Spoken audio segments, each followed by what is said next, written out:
میرے اوپر قرضہ ہے, مجھے کچھ پیسوں کی حاجت ہے. فرمانے لگے میں نے کچھ پیسے کہا, انہوں نے ایک آواز دی تو ان کا غلام آیا ایک اونٹ کے اوپر لدا ہوا سامان لے کے. کس کے اوپر؟ اونٹ کے اوپر. کہتا ہے مجھے 3000 اشرفیوں کی ضرورت تھی, میں نے بتایا نہیں 3000 چاہیے. اونٹ آیا تو حضرت عثمان غنی کہنے لگے اس اونٹ پر تیرے لیے, تیرے گھر والوں کے لیے میں نے کپڑے بھی رکھوا دیے, کھانا بھی رکھوا دیا اور 6000 اشرفیاں بھی رکھوا دیے. تو پیدل آیا ہے تو اب اونٹ لے کے جا. کہتے میں نے کہا حضور اونٹ واپس کون کرنے آئے گا؟ کہنے لگے واپس کرنے کے لیے دیا ہی نہیں تو تحفہ ہے, تو لے جا. کہتے ہیں میں کہاں سے چلا تھا ڈھونڈتا اور مدینے میں آیا, اور جب مدینے میں آیا تو پھر اللہ نے جھولی بھر کے عطا فرمایا. کہتے ہیں میری آنکھوں میں آنسو آ گئے اور میں نے کہا حضور آپ نے تو میری ضرورت سے کہیں بڑھ کے نواز دیا ہے, مجھے معاف کیجئے گا. میں سوچ رہا تھا کہ دودھ شاید پہ گھر میں لڑائی ہو رہی ہے. آپ فرمانے لگے رب نے جو مجھے پیسے دیے ہیں اس لیے نہیں دیے کہ میری اولادیں موج مستی کرتی پھرے, میرے مالک نے مجھے نوازا ہے تاکہ میں محمد عربی کی امت کی نوکری کروں صلی اللہ علیہ. یہ سخاوت کا حال. فرماتے میں نے نہیں بتایا کہ مجھے سیدنا صدیق اکبر نے بھیجا ہے. فرماتے میں دروازے تک گیا تو میں نے کہا شکریہ, جزاک اللہ, آپ کی مہربانی. تو مسکرا کے فرمانے لگے میرا شکریہ ادا نہ کر, ابو بکر صدیق کا کر. میرا نہ شکریہ ادا کر, شکریہ ابو بکر صدیق کا جس نے تجھے یہ رستہ دکھایا ہے. فرماتے میں نے کہا حضور آپ فرمایا جاؤ جاؤ جاؤ تمہارا کام ہو گیا نا, تفصیلات میں نہ جاؤ. یہ شان سخاوت سیدنا عثمان غنی رضی اللہ تعالیٰ عنہ کی. حضرت عثمان غنی رضی اللہ تعالیٰ عنہ فرماتے ہیں کہ جس دن حضور نے تبوک کے لیے جیش اسرا کی اعلان کیا نا, تو حضرت عثمان غنی فرماتے ہیں کہ حضرت ابو بکر صدیق تو سارا مال لے آئے تھے, جناب عمر آدھا لے آئے تھے, مولا علی شیر خدا نے جی کھول کے دیا تھا, لیکن 800 گھوڑے بما پالان کی ضرورت تھی, یعنی 800 فوجیوں کا خرچہ. اپنے لفظوں میں بات کر رہا ہوں. فوجی کا خرچہ کیا ہوتا تھا کہ فوجی کا گھوڑا بھی چاہیے, گھوڑے کے ساتھ کجاوا بھی چاہیے, تلوار بھی چاہیے, نیزہ بھی چاہیے, تیر بھی چاہیے, لوہے کی جیکٹ بھی چاہیے. حضرت عثمان غنی کہتے ہیں نبی پاک نے اعلان کرنا شروع کیا. ایک دفعہ اعلان کیا تو میں نے کہا حضور 200 فوجی کا خرچہ میرا. تو نبی پاک نے دوسری دفعہ اعلان کیا تو کوئی اٹھا ہی نہیں, جنہوں نے دینا تھا وہ تو سارا کچھ پہلے ہی دے چکے تھے, کوئی اٹھا نہیں. کہتے مجھے بڑا عجیب لگا کہ میرے مصطفیٰ اعلان کریں.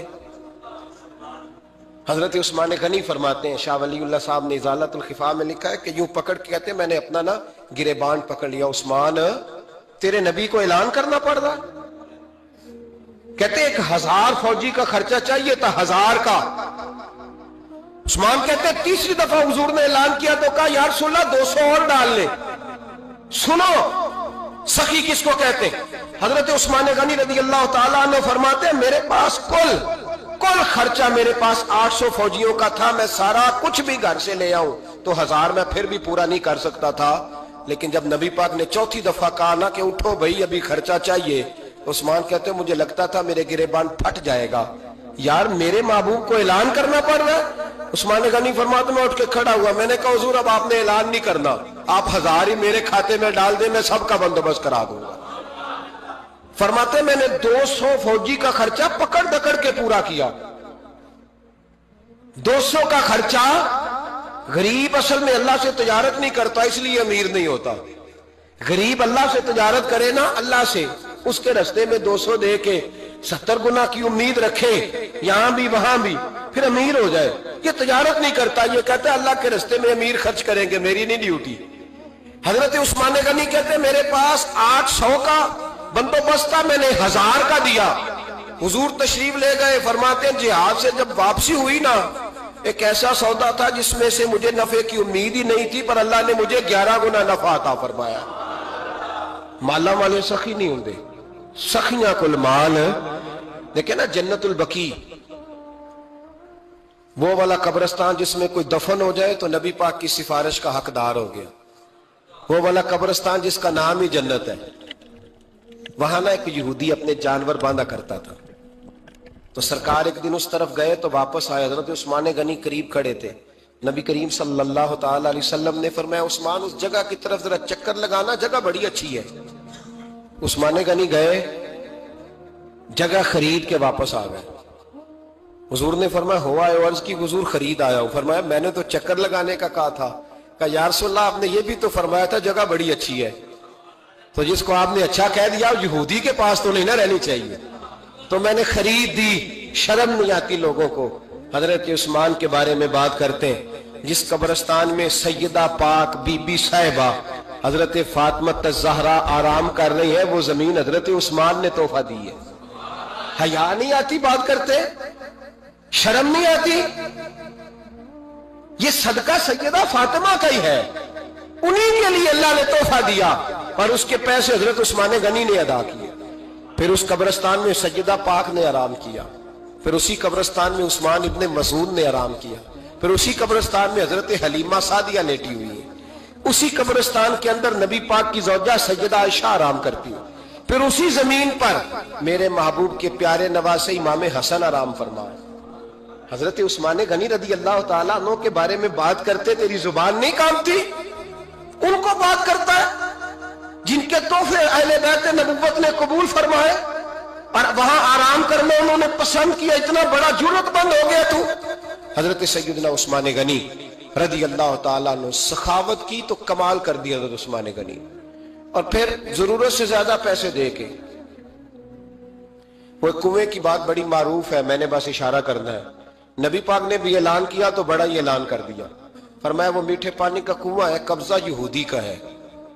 جو بندہ خرید کر وقف کرے گا نا اسے کیا ملے گا؟ تو حضور نے فرمایا میری جیب میں جنت کی ٹکٹ ہے, میں اسے جنت دے دینی. یہ ہے عرض جنت, یہ طیبہ کی زمین ہے. جنت بھی یہی, مال کے جنت بھی یہی ہے.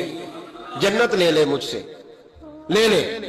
حضرت عثمان غنی گئے, اس کو کہا بھئی کنواں میرے ہاتھ بیچ دے. کنویں کی قیمت تھی 500-700 دینار.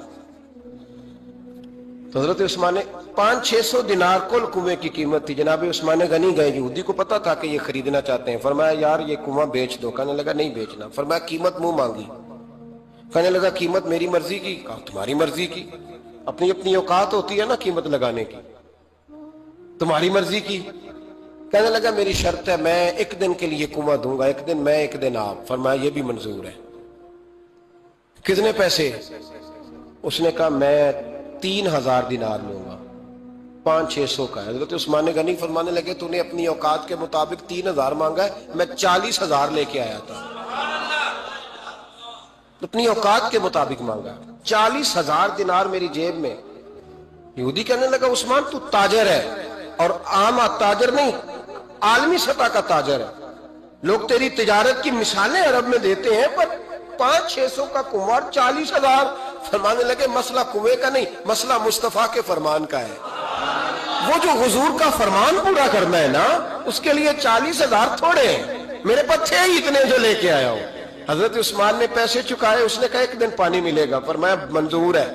وہ ایک دن بیچا کرتا تھا پانی. حضرت عثمان نے اعلان کر دیا جو میرا دن ہے نا فری پیو, اپنے بھی پیو, بیگانے کا اعلان کوئی نہیں کرنا, میرا کوئی پروگرام نہیں. لیکن آپ مطلب ہلکا ہلکا ایسے ایسے دیکھیں گے, سوچیں گے, غور کریں گے. او بھائی پیسہ بھی بانٹنے سے, چلو بولو تو صحیح نا, اس پر بھی آپ حامی تو بھرے نا, سچی بات کر تو لینی چاہیے نا. چلے عمر آپ 2 سال کے بعد کر لینا, 6 سال کے بعد کر لینا, پر ہاں نہ تو صحیح کرے نا. پیسہ بھی ہمیشہ بانٹنے سے. ملا رومی رحمت اللہ علیہ فرماتے ہیں کنویں سے سادہ پانی نکل جائے تو تازہ آ جاتا ہے, اور اگر پانی کنویں کے اندر رہے سارا ختم نہ ہو تو باسی ہو جاتا ہے. اس لیے فرمایا کرتے تھے میں اس کنویں سے پانی پیتا ہوں جس پہ رش زیادہ ہوتا ہے, اس لیے کہ وہاں سے پانی ختم ہوتا ہے تو تازہ آتا رہتا ہے. فرماتے تو اللہ کے رستے میں سارا خرچ کر دے, اللہ تازے عطا کر دے گا, اور پہلے سے زیادہ عطا کر دے گا. میرا آپ کا مسئلہ یہ ہے کہ تجارت بندوں کے ساتھ ہے. بندوں کے ساتھ جو تجارت ہے نا, بندے کنجوسی کر جاتے ہیں. بندے کا تو صحیح کام چل جائے تو پارٹنر کو فارغ کر دیتا ہے تو فارغ ہے. اور اگر کبھی کسی کی دکان میں کوئی کرایہ دار اچھا اس کی دکان چل جائے تو مالک کہتا ہے تو جا, اب دکان میں نے خود کھولنی ہے, وہ فارغ کر دیتا ہے. بندوں کا تو مزاج. اور اللہ تبارک و تعالیٰ سے جب تجارت ہوتی ہے نا, میں نے ایسے لوگ دیکھے ہیں جن کے گھروں میں لاکھوں روپیہ ماہانہ آتا ہے, غربت نہیں جاتی. ان کو سوچنا چاہیے کہ کثرت والا پیسہ آیا ہے پر برکت والا نہیں آیا.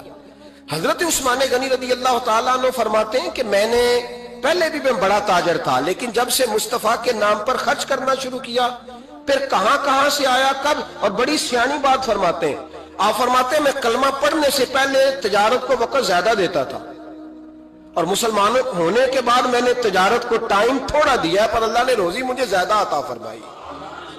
اس لیے برکت پر ہماری توجہ نہیں رہی، غیبی خزانوں پر خیال ہم نے چھوڑ دیا ہے۔ غیبی خزانوں سے جو چیز ملتی ہے وہ زیادہ ملتی ہے، جو مادی ذرائع سے ملتی ہے وہ چیز کم ہوتی ہے۔ حضرت عثمان غنی پر الزام لگا جب آپ کا دور حکومت تھا، یہ یاد رکھیں کہ سب سے زیادہ الزامات حضرت عثمان غنی پہ لگائے گئے۔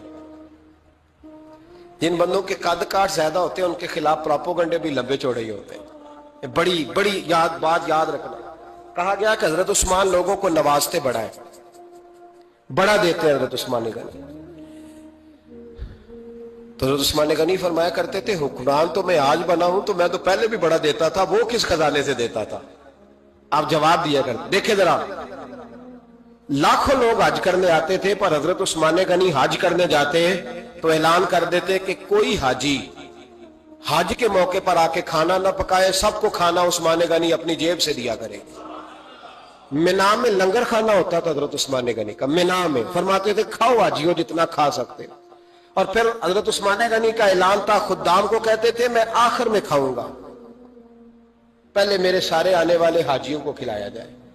ایک بات اور سن لیں، بڑا ستایا گیا حضرت عثمان غنی کو، پراپوگنڈے کیے گئے، آپ کے خلاف مہم چلی، عبداللہ ابن سبا نے بڑی مہم جوئی کی آپ کے خلاف، یہودیوں نے مسلمانوں کا روپ دھار کر بڑا آپ کو ستایا، تکلیفیں دی، جی آپ اپنے رشتہ داروں کو بڑا دیتے ہیں، فرمایا کرتے تھے جیب سے دیتا ہوں، مال خزانہ سے نہیں دیتا۔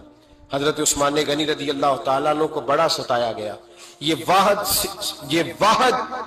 خلفائے راشدین میں خلیفہ ہے جن کا 40 دن پانی بند کیا گیا، کھانا نہیں آنے دیا گیا، لیکن کمال ہستی حضرت عثمان غنی کی، مولا علی جیسے شیروں نے جا کے کہا آپ اشارہ کریں کہ جو آپ کے خلاف نکلے ہوئے ہیں تو ایک تلوار سے مار دیے جائیں گے۔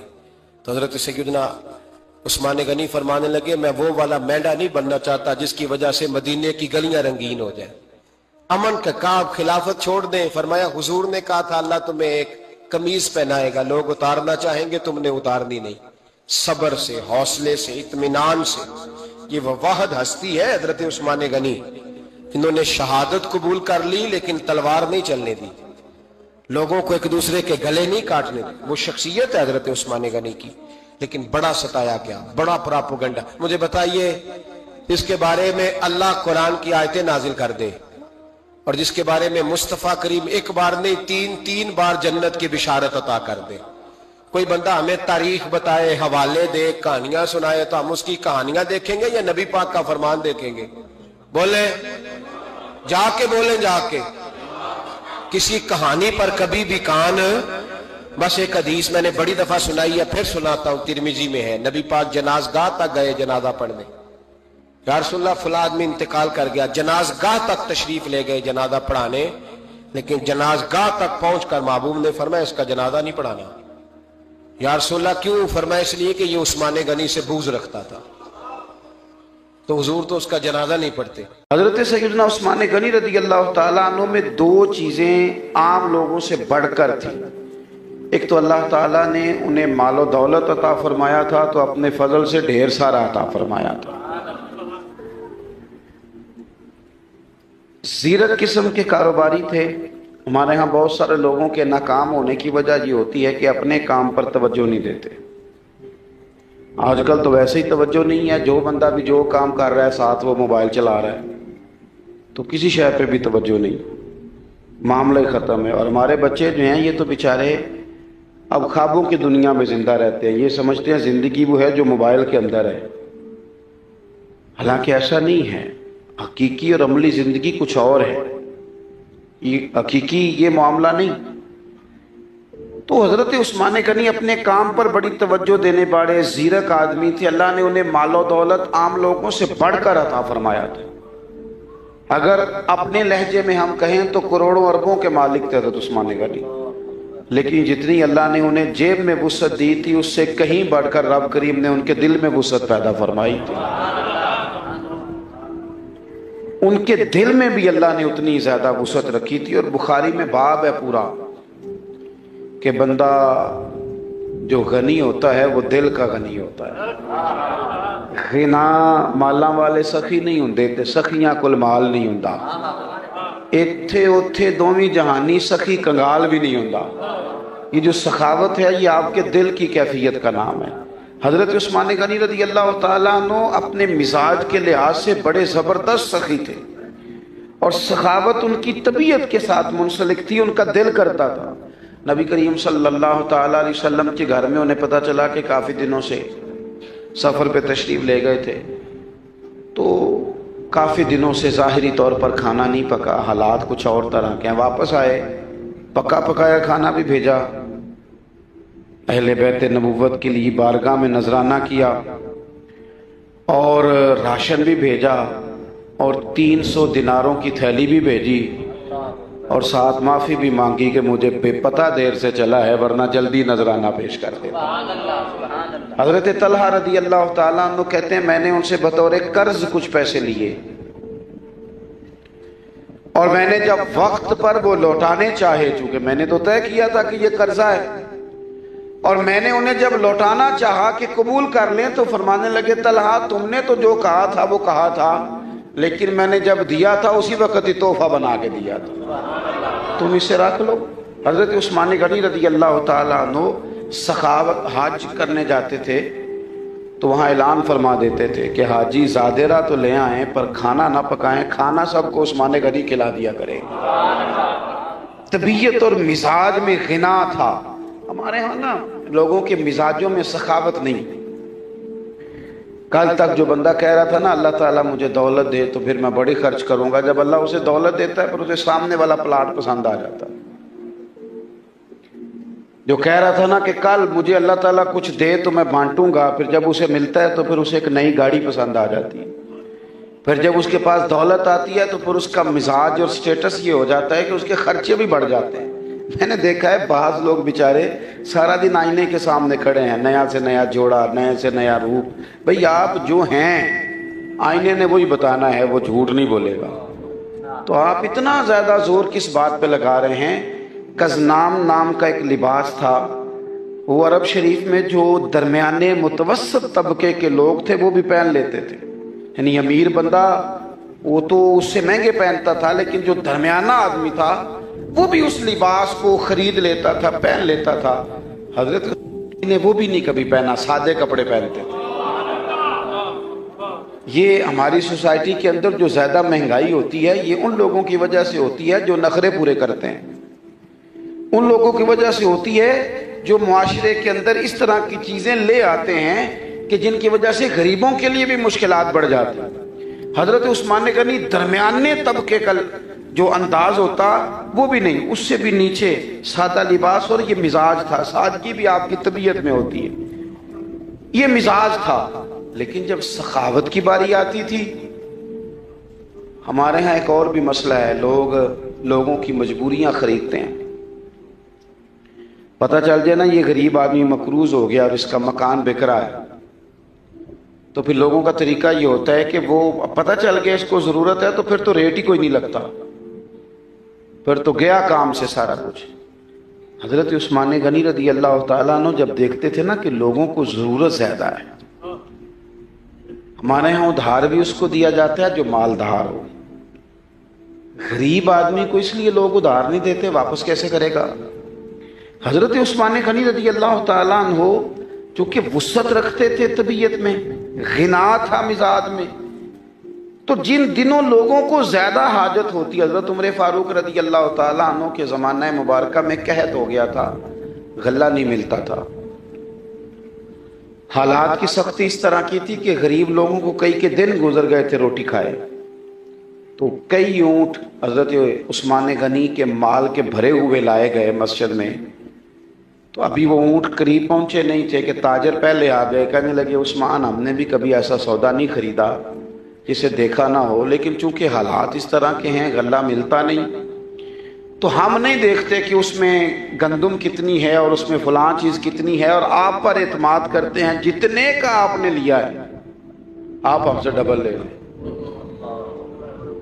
آپ جو کہہ دیں گے تو حضرت عثمان غنی کہنے لگے اگر مجھے زیادہ نفع ملتا ہو تو. یہ تقریر ہے، یہ میں کر رہا ہوں، آپ سن رہے ہیں، ہمارا مزاج ہے، روز سنو تقریریں، روز کرو تقریریں، صبح تقریر، شام تقریر. لیکن میاں یہ کام کس دن کرنا ہے ہم نے؟ ہم تو سگے بھائی سے پیسے چھپا کے رکھتے ہیں. ہاں ایک امیر ہوتا ہے، وہ چھپا لیتا ہے، وہ کہتے ہیں اس کو روز ضرورت پڑتی ہے. یہ کرنا کس دن ہے؟ ان کاموں کا وقت کب آئے گا؟ نشستن گفتن برخاستن، بیٹھو باتیں کرو اٹھ کے چلے جاؤ، یہی زندگی ہے کیا؟ حضرت سیدنا عثمان غنی رضی اللہ تعالیٰ عنہ، او بھائی مجھے زیادہ نفع مل رہا ہے. تو ایک تاجر بولا، کہنے لگا ٹھیک ہے اگر زیادہ مل رہا ہے تو اس سے زیادہ نہیں مل سکتا آپ کو. ہم نہ مال دیکھتے ہیں نہ جا کے پوچھتے ہیں آپ نے کتنے کا خریدا، آپ بتا دیں کتنے کا خریدا اور ہم 3 گنا دیتے ہیں. فرمایا مجھے زیادہ ملتا ہے. اور 4-5 گنا تک گئے تو آخر میں کہنے لگے چلیں آپ بھی تو کچھ بولے نا. فرمانے لگے مجھے تو 700 گنا مل رہا ہے. چپ کر گئے. کہنے لگے عثمان آپ اپنے لہجے کے لحاظ سے تو سچے آدمی ہیں، انداز گفتگو تو آپ کا بڑا شستہ ہے، 700 گنا کہاں سے ملتا ہے؟ فرمایا دیکھو نا ملنے لگا ہے. مسجد شریف میں جا کے اعلان کیا کہ جس غریب کے پاس غلہ نہیں وہ آ کے عثمان سے مفت لے جائے، مجھے رب کی بارگاہ سے اجر ملے گا اور 700 گنا ملے گا. جب آپ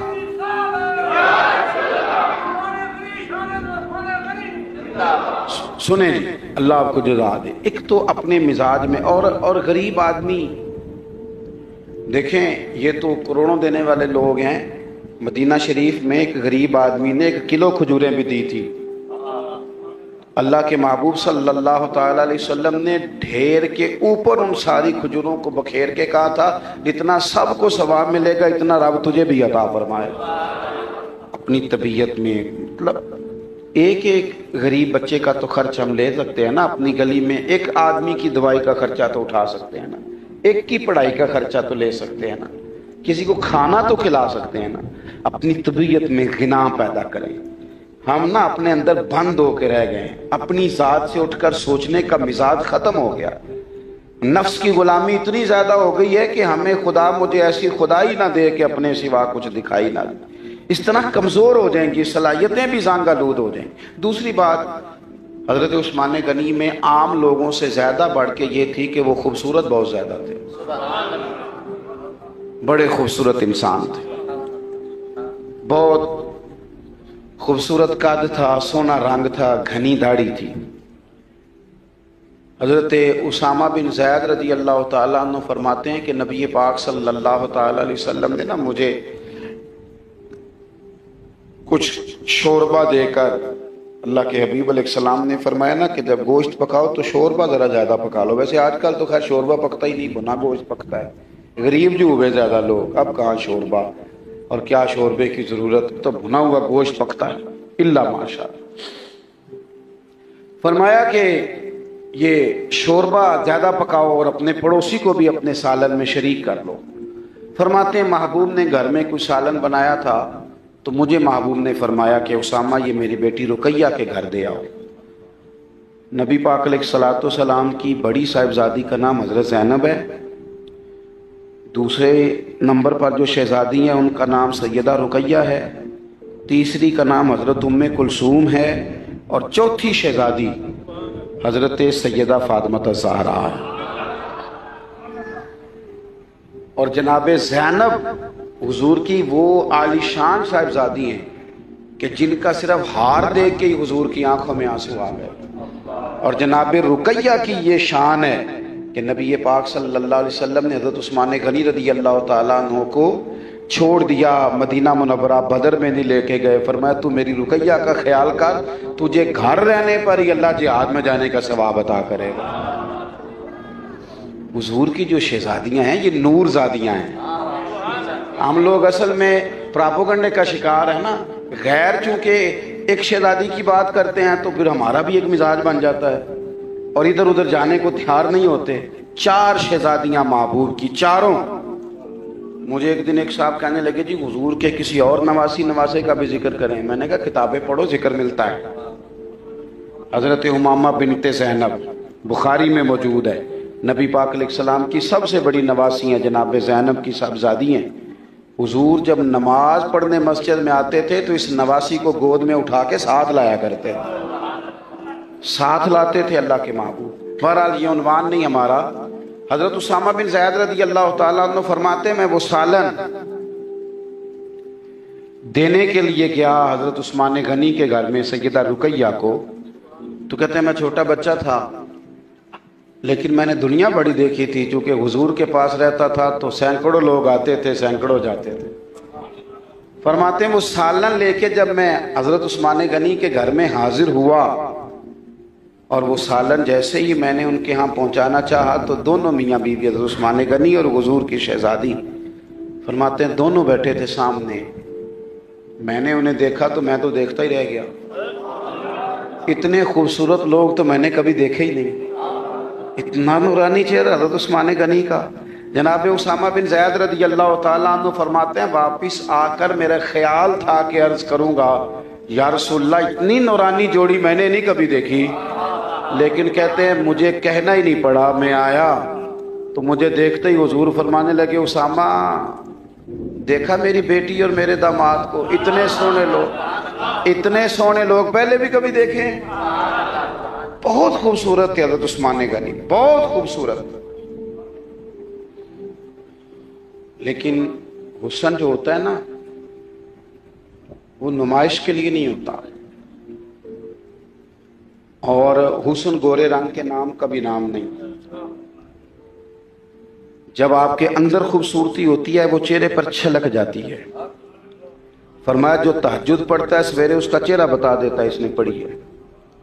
ہمارے بزرگ ہمیشہ سادے رہتے تھے لیکن ان کی نورانیت، ان کی خوبصورتی، ان کا حسن و جمال وہ چھلکتا تھا۔